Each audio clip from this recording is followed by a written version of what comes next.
glorify you, Jesus. Magnify you, Lord. You're worthy of the glory, Lord. The kingdom of heaven is at hand. Last week we concluded with the fact that servant is where you start, but daughter or son is where you finish. And this week's been a very busy week. Actually, last week was just as busy. I've had to use my voice more than normal than I do over a 2-week period, but that's okay, because I know that I've got to get used to that, and it will be even more. As we're going into this particular part of the series, and as we're getting more in depth to the parts that I've been eager to get to as far as this entire series, as we start to go into the parts that we're going to get into today, I expect movement. It's not that I don't always expect movement, but I really expect movement this time. One, because of the season that we're in, but mostly because I know that these words that God's chosen to give during this time are designed to activate something inside of you. I want to start out in Proverbs chapter 29 and verse 21, because we're still looking at the prayer of a servant, still dealing with the mentality of it, but there is a move that's happening that's, if you don't catch it in this time, it might take a little while before it circles back around. And in Proverbs chapter 29 and verse 21, I want to show you something specific that's going on in that verse, because as we read it and understood it, as far as our scripture reading to start out, I want to show you some details of just this one verse,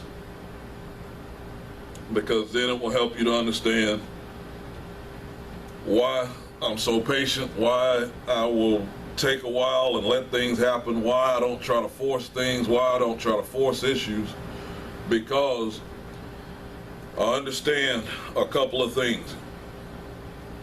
In verse 21 it says, he that delicately, not just he that bringeth up his servant from a child, he that delicately brings up his servant from a child shall have him become his son at the length. So what that's laying out is, it's saying you're not just doing it, you're doing it in a very delicate and meticulous fashion. You're doing it in such a detailed way that it's done to where there's no harm to the servant.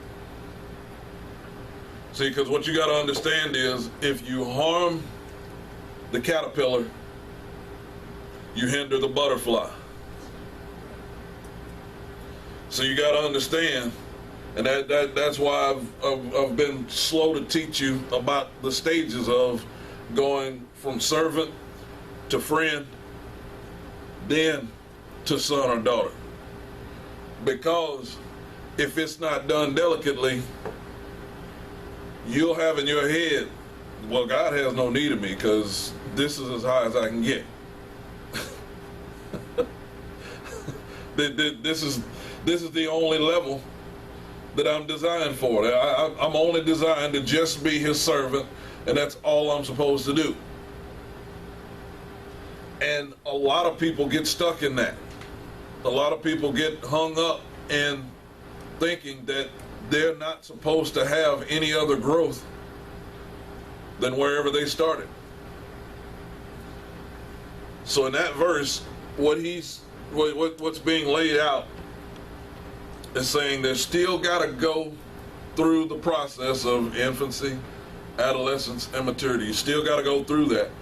But if you'll go through it delicately, then the servant, once they become a son,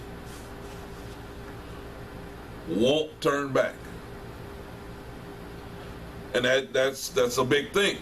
That's something to really understand, simply because if you still got some hurt that happened when you were a servant,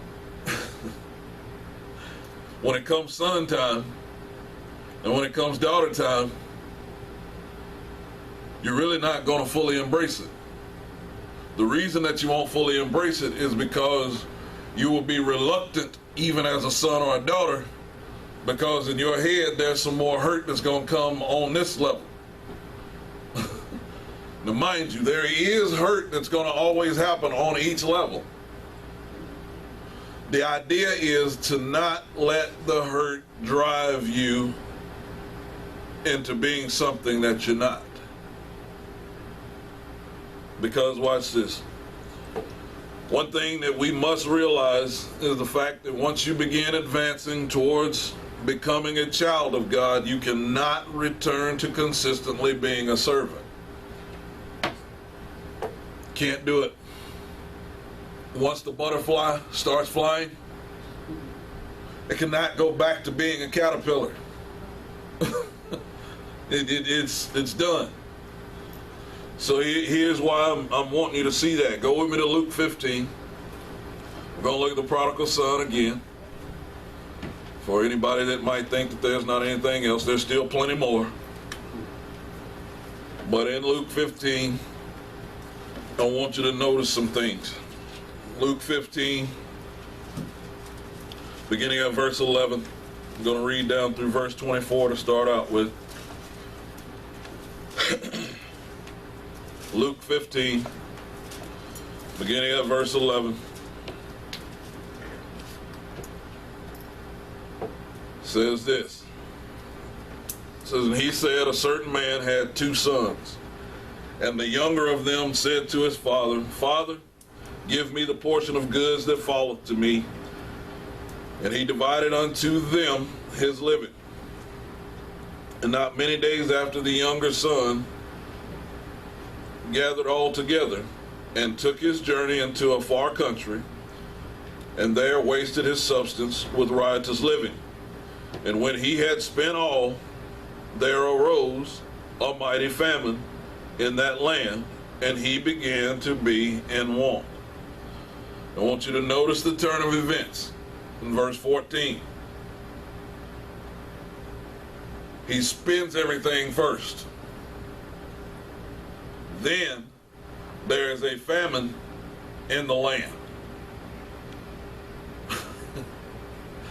There is a reason for that. See, because what happens is if you have in your head, I can just go get some more.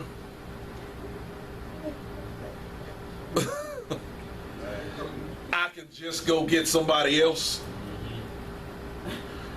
I can just go find another job. I can just go find another church. I can just go start my own church. I can just go. If you've got that mentality, you now have got a different mentality than you need to have to establish God's kingdom. Because what you have to understand is this. Watch the next part of that verse. When he had spent all, there arose not just a famine, a mighty famine. some dire circumstances. So, some super crazy stuff. Mighty famine in that land, and he began